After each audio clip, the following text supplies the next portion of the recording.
আমি জিতে গেলে নির্বাচন সুষ্ঠু, হেরে গেলে দুষ্ট, এই মানসিকতা থেকে বের হয়ে আসতে হবে। অনেক ত্যাগ এবং চেষ্টার বিনিময়ে যে পরিবেশ এসেছে, এই পরিবেশ 3টা ম্যান্ডেটরি জিনিস দাবি করছে। নাম্বার 1, দৃশ্যমান গ্রহণযোগ্য মৌলিক সংস্কার। কিছু জায়গা আমরা সুনির্দিষ্ট মেনশন করেছি, যেটা ইতিপূর্বে আপনাদের সামনে আমরা দিয়েছি, জাতির সামনে আমরা পেশ করে যাচ্ছি। এ বিষয়ে আমাদের সুনির্দিষ্ট প্রস্তাবনা সংশ্লিষ্ট কমিশনগুলোর কাছে আমরা জমা দিয়েছি। আমাদের সাথে তাদের সেশন হবে। আমরা বলেছি যে এই সংস্কারগুলো সাধন না করে যে নির্বাচন হবে, এই নির্বাচন গণতন্ত্রের কোনো ভিত্তি রচনা করতে পারবে না। বরঞ্চ অতীতের নির্বাচন, যে নির্বাচনগুলো দেশ এবং জাতির কাছে, বিশ্বের কাছে মোটেই গ্রহণযোগ্য হয়নি, সেরকম হয়তো বা আরেকটি খারাপ নির্বাচন হবে। আমরা ওই নির্বাচন চাই না।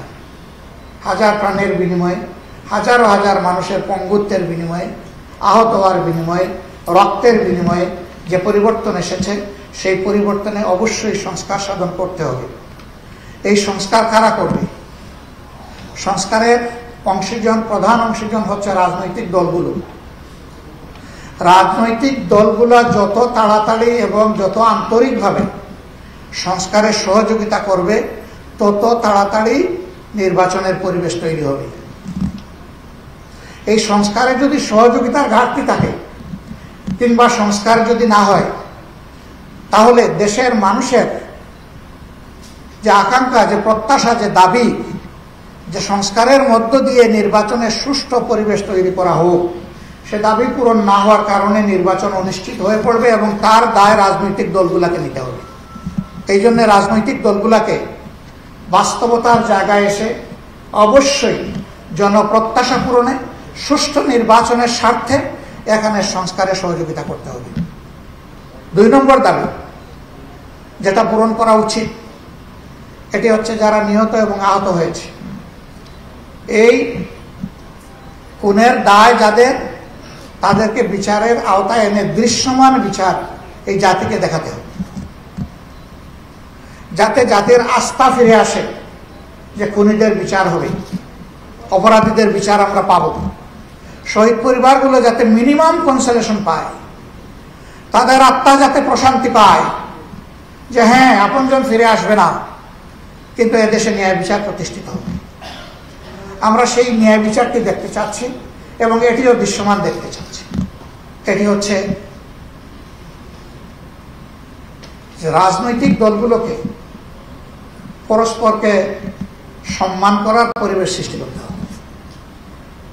আমি জিতে গেলে নির্বাচন সুষ্ঠু, হেরে গেলে দুষ্ট, এই মানসিকতা থেকে বের হয়ে আসতে হবে।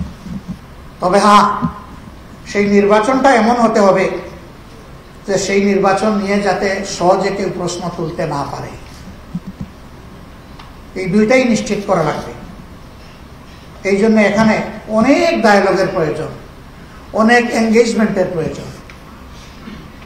এটি সরকারের তরফ থেকে হতে পারে, রাজনৈতিক দলগুলোর নিজস্ব উদ্যোগে হতে পারে, সিভিল সোসাইটিরও দেশ এবং রাষ্ট্রকে দেওয়ার অনেক দায়িত্ব আছে, সেই জায়গা থেকেও হতে পারে। বিশ্বমানের থার্মিক্স রড, সালাম স্টিল থার্মিক্স, দেশের একমাত্র থার্মিক্স রড। তারা নির্বাচনের সময় জানতে চেয়েছে। আমরা বলেছি, প্রধান উপদেষ্টা তিনি জাতির সামনে বারবার বলেছেন ডিসেম্বর থেকে পরবর্তী বছরের জুনের মধ্যে ইলেকশন অনুষ্ঠিত হবে। আমরা এই সময়টাকে আনুষঙ্গিক প্রস্তুতির জন্য, সংস্কারের জন্য, বিচারের জন্য আমরা মনে করি যে এই সময়টা গ্রহণযোগ্য। কিন্তু এই সময়ের সীমা যেন অতিক্রম করে না যায়, সেই ব্যাপারে আমরা সতর্ক দৃষ্টি রাখব।